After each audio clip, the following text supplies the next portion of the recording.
Wishing all our listeners and viewers very happy holidays. On November the 11th, 2014, a Navy captain and technician were on a routine daytime patrol mission flying north along the Chilean coast just west of Santiago, and they filmed an unidentified anomalous phenomenon using a state-of-the-art infrared camera system to detect its heat signature. Could this be footage of an actual otherworldly craft, or is there a more terrestrial explanation? Join myself and Neil here on Aliens Explored as we review the footage and get into some heated debate over it.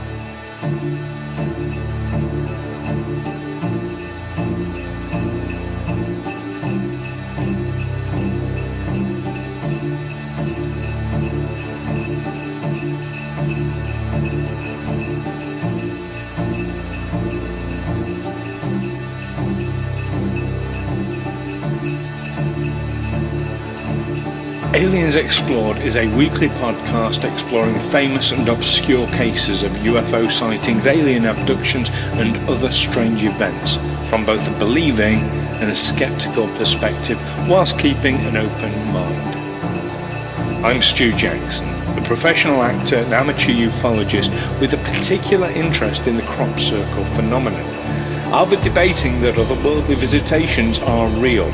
The truth is out there. And I'm Neil Kelly. I'm a professional actor as well and used to work for the military as an intelligence analyst. I'll be arguing from a more doubtful point of view. I mean, it's all a bit far-fetched, isn't it?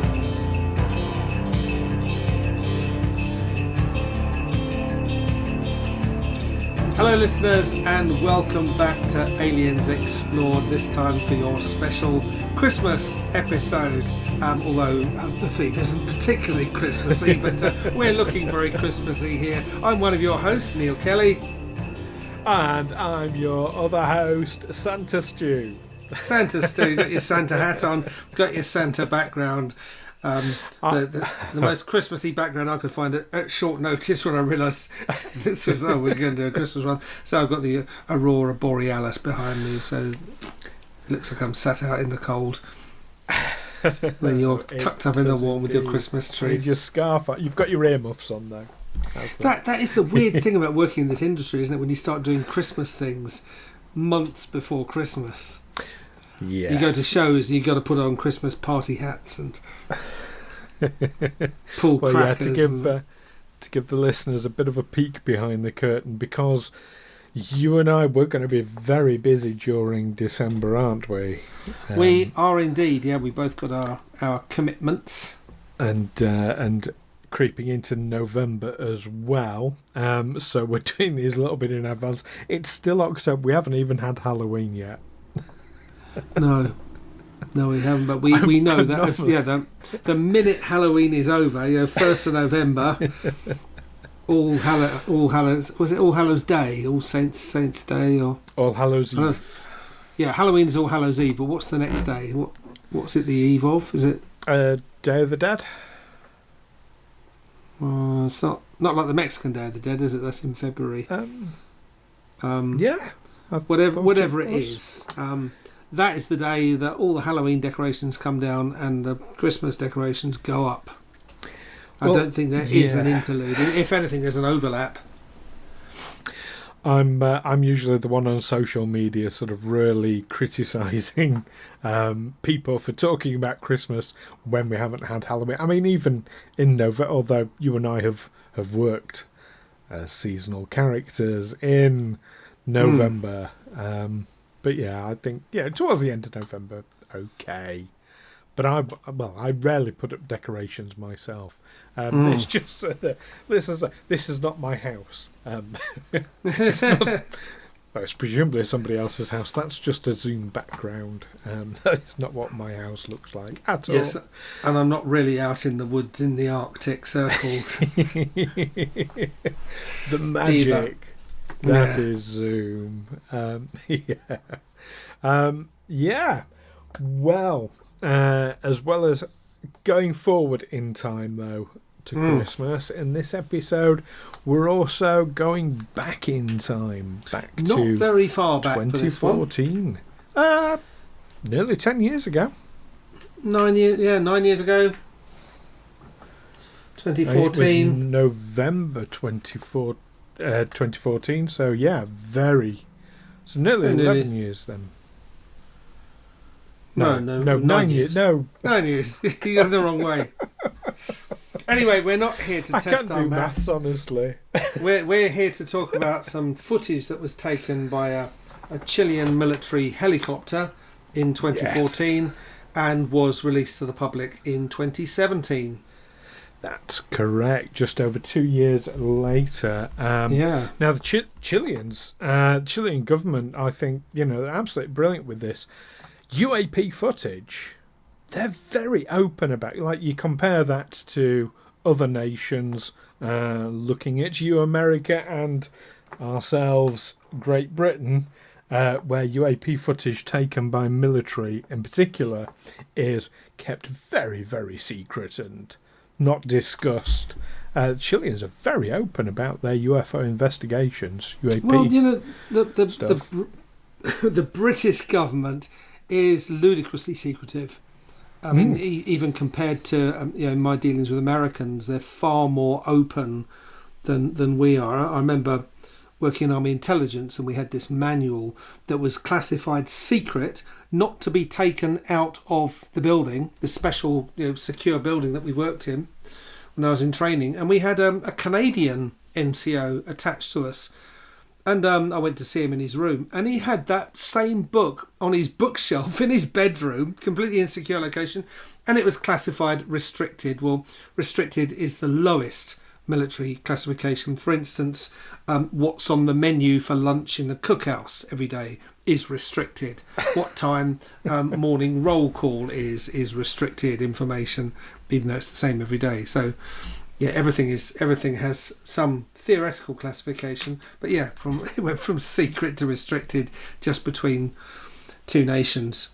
Britain is really, really, really secretive. I mean, there's that biographer who wanted to do a biography on Prince Andrew, and the royal family are not subject to freedom of information requests, but he asked anyway, and he just basically, when Prince Andrew was working as a commercial envoy, going to places like Saudi Arabia, because companies that want to deal with Saudi Arabia, they know they're going to be dealing with princes, because everyone in official position in that Saudi Arabia is a prince. So they say, well, we brought our own prince.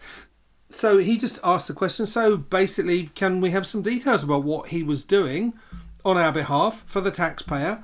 And he was told, no, that information won't be released until 2065, which, as always, has anything to do with Prince Andrew, suggests there's something to hide about that. That the answer is he didn't do anything very useful, or actually he was he actually hindered negotiations more than he helped them, or whatever. Draw your own conclusions. But why are you keeping it secret? Yeah, that's my thought anyway. But so the British government is very secretive. But yeah, the Chileans they made this footage available. And what it is, it's infra-red footage of what looks like two blobs joined together, two black blobs in the sky. And then at one point it releases a long black trail which hangs in the sky. Yes, the plume. Yeah, it wasn't visible to the naked eye, only through infrared. And it was at 2 p.m, wasn't it? So just to clarify, because that could be misinterpreted. The UFO or UAP itself was visible to the naked eye. It's the plume that wasn't. No, I understand nothing was visible to the naked eye. Oh, I thought these blobs were. No, they weren't. They show up on the optical. So it said it's inexplicable objects in the sky. This is a report from the Skeptoid. They're saying it's first spotted on the infrared camera. Estimated it was travelling west-northwest and was some 35 to 40 miles away, though they had no instrument readings on it. Local airports also reported no radar contact. The pilot tried to directly hail the object but received no reply. Okay. Let's just take it one bit at a time. So, okay, you've got the military helicopter who was on manoeuvres, on patrol, in fact, near Santiago, which is the Chilean capital. Just off the coast, yeah. So we're talking They north. were just off the coast. So so they were west of Santiago. Mm-hmm. This was the 11th of November 2014. Yeah. Like I say, military helicopter. They were using what was then very new technology, forward-looking infra-red cameras, or what we now call FLIR cams. Now, literally, so in the space of time it's taken since that was groundbreaking new technology. I can literally on my iPhone get an add-on that turns it into a FLIR cam. The technology is that's how fast the technology's moved. Okay. Now the particular aspect of the infrared element of it is it detects heat, and it can detect heat at a great distance. Like you say, this was estimated to be sort of 35-40 miles away, this object, and it still showed up really clearly as a heat object. Now that means it was putting out a tremendous amount of heat.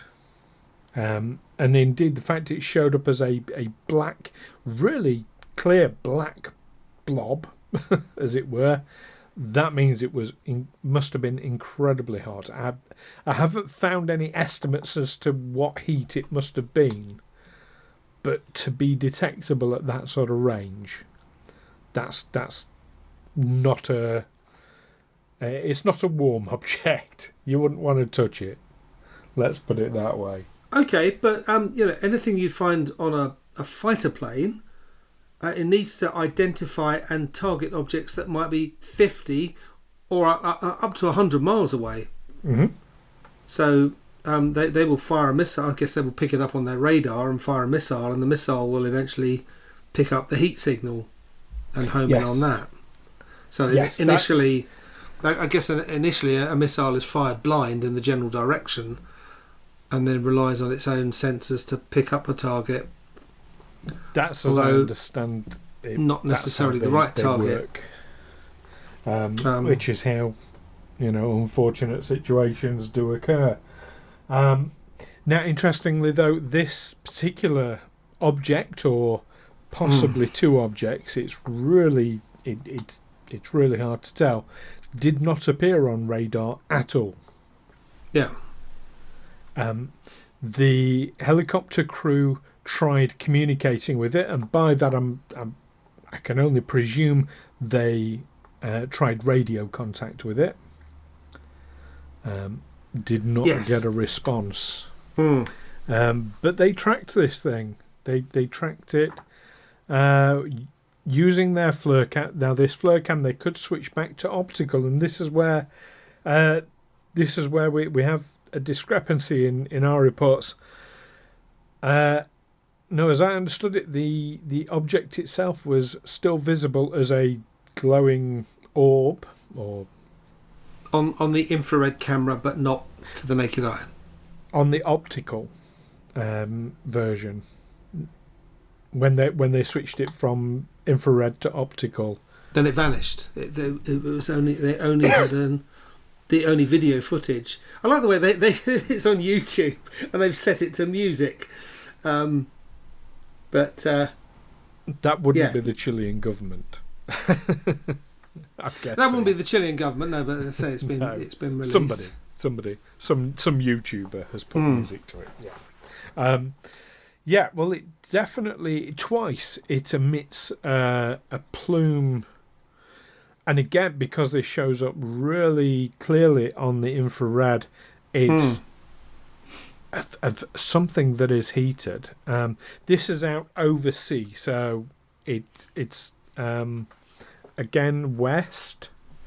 So the helicopter was west of Santiago off the coast, and this is west again, so this is further out to sea.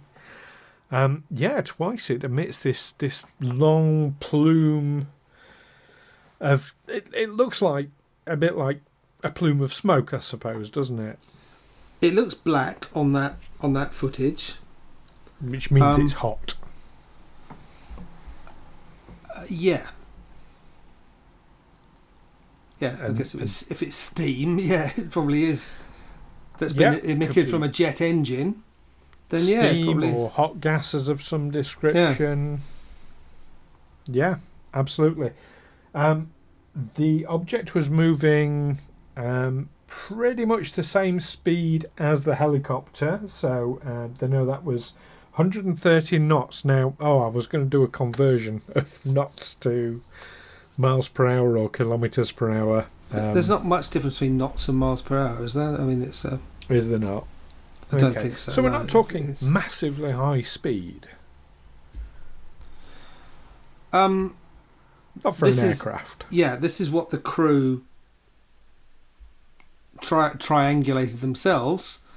But I'm reading all sorts of evidence as to why they got it wrong. Okay, I'd be interested if it's evidence. I mean, a lot of people claim things as evidence when it's supposition. So, always hesitant with the word evidence. There's a lot of evidence. Is facts and statistics. Yeah.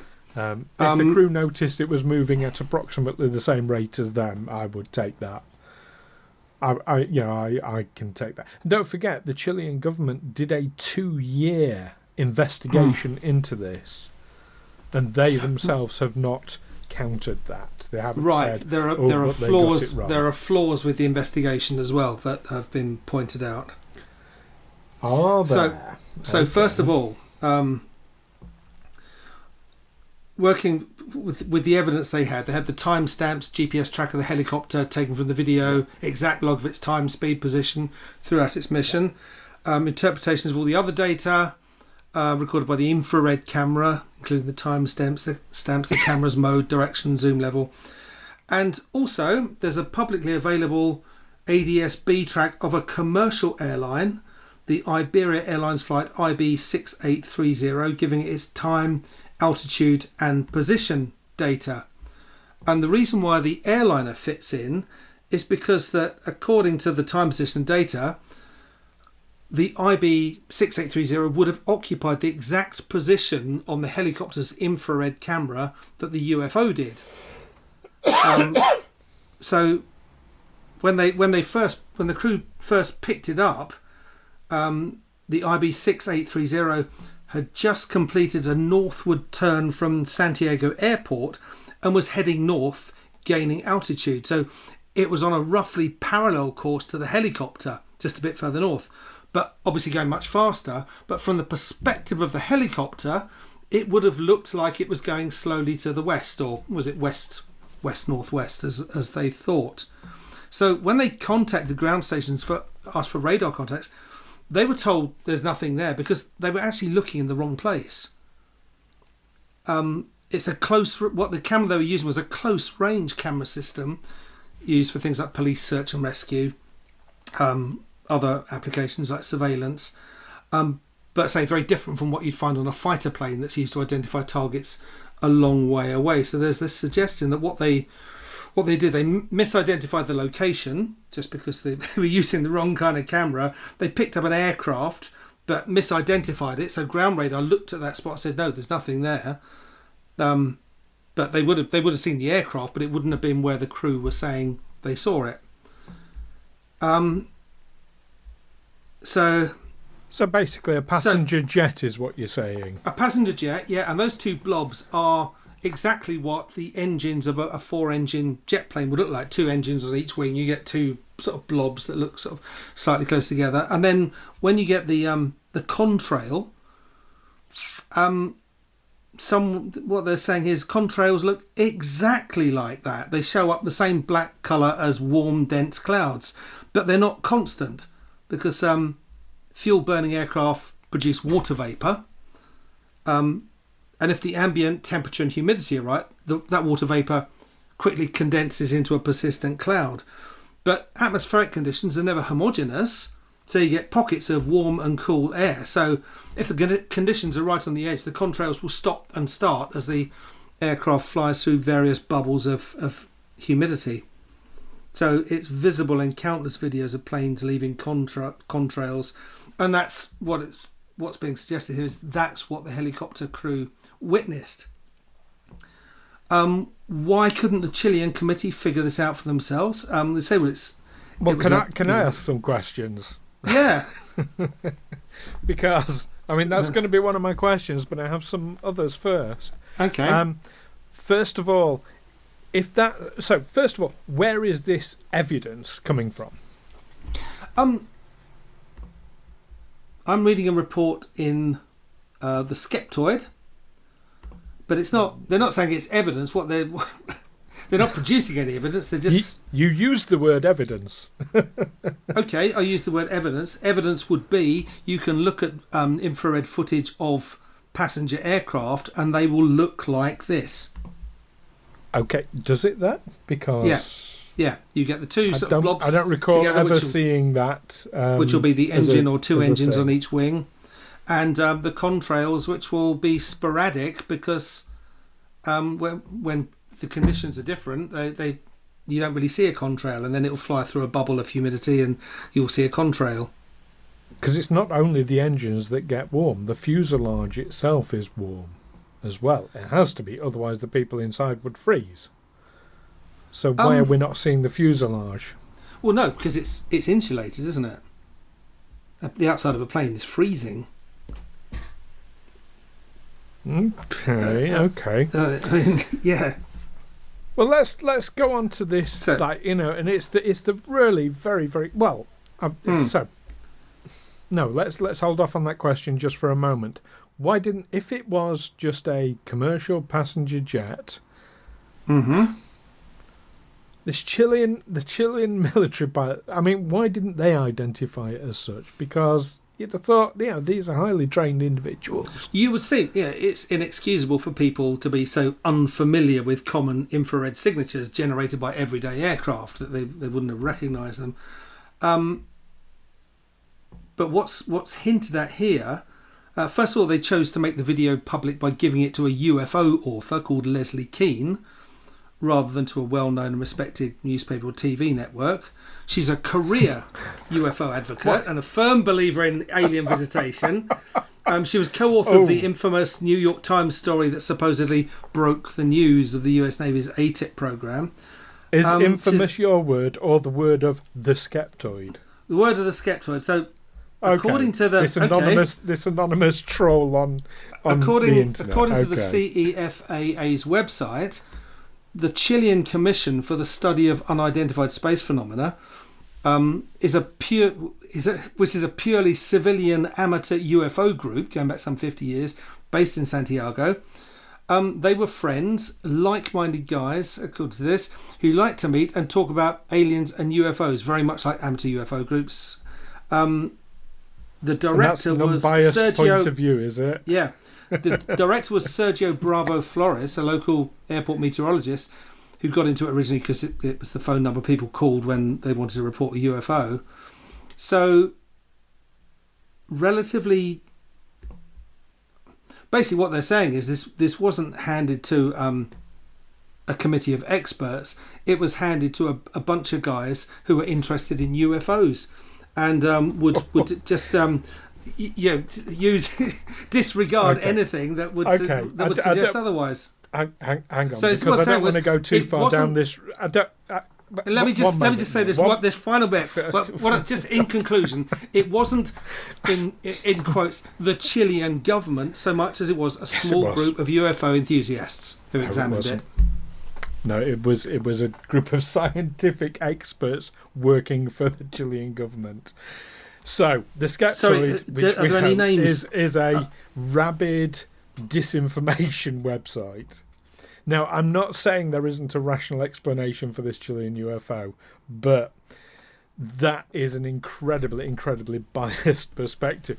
They gave it to some UFO amateur. No, this is just because somebody studies UFOs does not make them an amateur. Does not make them somebody that you can't, yeah, I think if you're going to release something to the UFO community, releasing it to a UFO expert is a good way of doing it.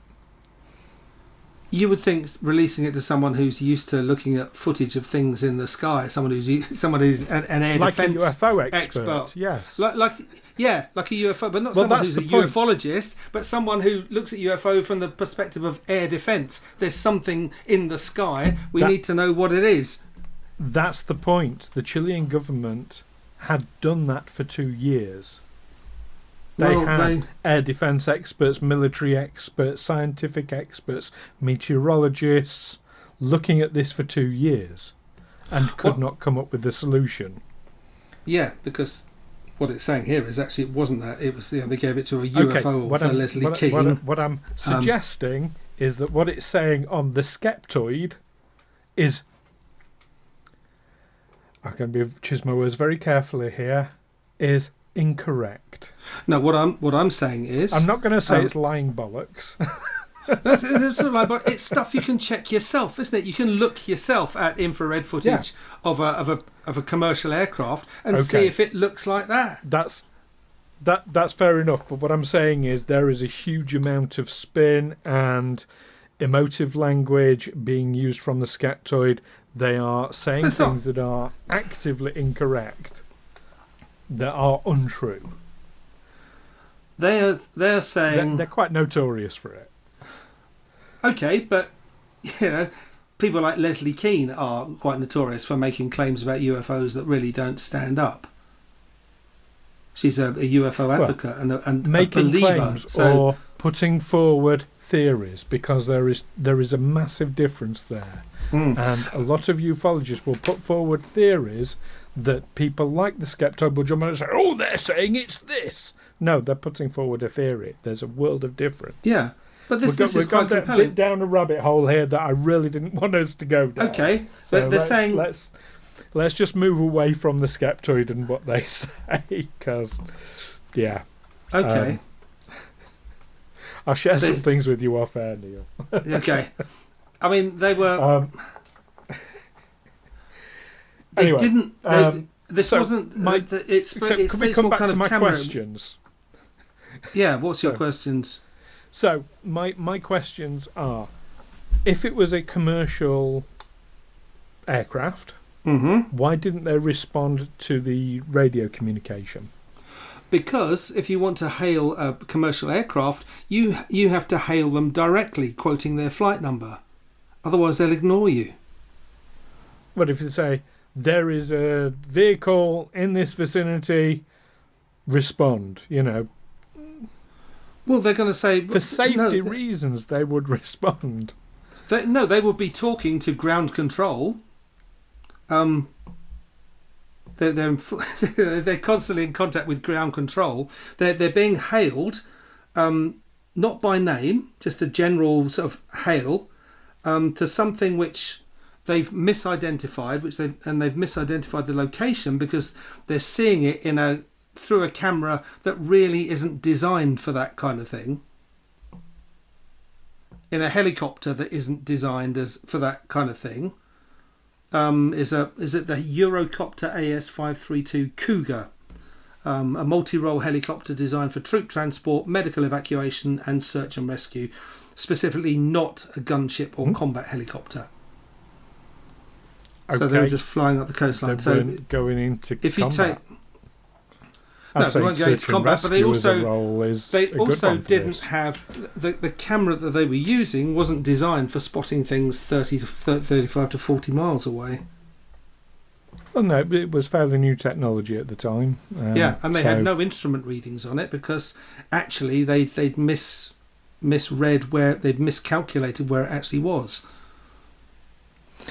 Well, they knew which direction it was in. At least. They contacted local airports who also reported no radar contact with any object in the area. However, they have evidence has been produced of this specific airliner that would have been this Iberian IB6830 would have been exactly where they probably were looking, but thought they were looking somewhere else. Why was it flying much lower than commercial airlines fly? It was taking at off. 4,000 feet. It was climbing out of Santiago Airport. So it was, although it was climbing and heading northwards from where the helicopter was, it would have looked like it was flying much more slowly westward. It's just a perspective. I'm gonna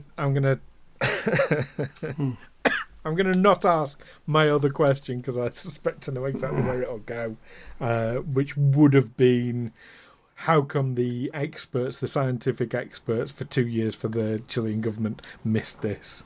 Well, I think we covered that obvious, but the people that they handed to, they've got a name here. Someone in the Chilean, the team leader.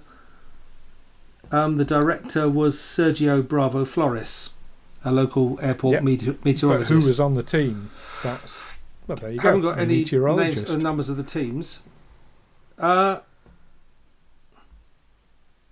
it says here is the Skeptoid would deliberately miss those off. But after anyway. a few relatively high-profile UFO cases happened in Chile in the 1990s, another UFO enthusiast, one who happened to be an Air Force officer, lobbied the Commander-in-Chief to create the CEFAA as part of the DGAC, the Civil Aeronautics General Administration.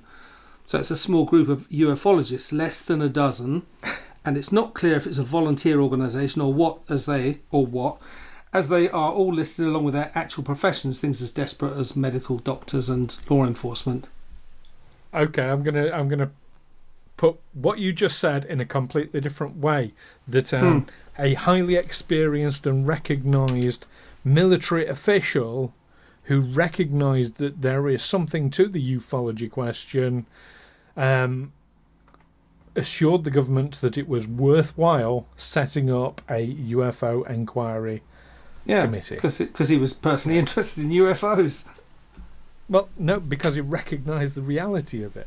Anyway, that's a whole other thing. I'll tell you what, we've reached the end. We don't want to fall out, although Christmas is a time for families falling out. So absolutely, yeah. That's it. But let's put it to our viewers and listeners then. What do you think about the 2014 Chilean UAP video? Is it, as Neil and the Skeptoid say, is it just a commercial jet that was misidentified and the Chilean government didn't really research it? They just chucked some ufologists with no scientific background at it? Or is there more to it, as I claim?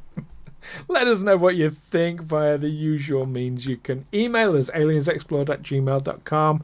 You can find us on Facebook and on Twitter by searching Aliens Explored, and of course on our YouTube channel as well, where you can put comments, and we love reading your comments on our videos, so do get in touch via that way as well. But for now, we'd like to wish you, of course, a very Merry Christmas, wouldn't we, Neil? We would. Merry Christmas. Goodwill to all men and women and children. Absolutely. And, of course, Happy Hanukkah, Happy Kwanzaa, Happy holidays, as they say festival. in the States. Happy holidays. That covers it all. Happy holidays. Have a cool Yule. A cool Yule, indeed. Hoover Yula. Hoover Yula. As they say in Finland.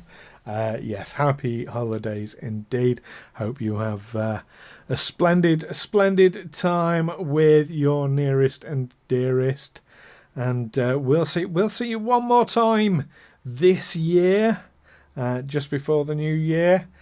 So until and on that time we will be discussing, I had to check my notes, Brandon Fugel, the owner of Skinwalker Ranch. The new owner of Skinwalker Ranch. The new owner of Skinwalker Ranch. So, yes.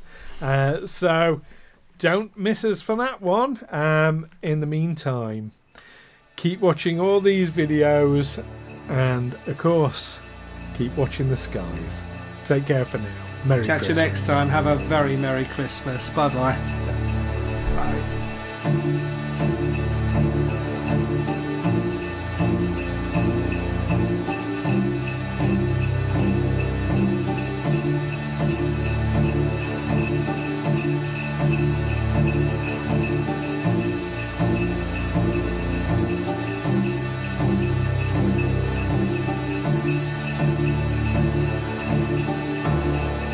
Aliens Explored is a Fecal Films production in association with Juicy Falls. Music by Darren Mafucci and editing by Stu Jackson. Find us on Twitter or Facebook by searching Aliens Explored, or visit us on aliensexplored.com.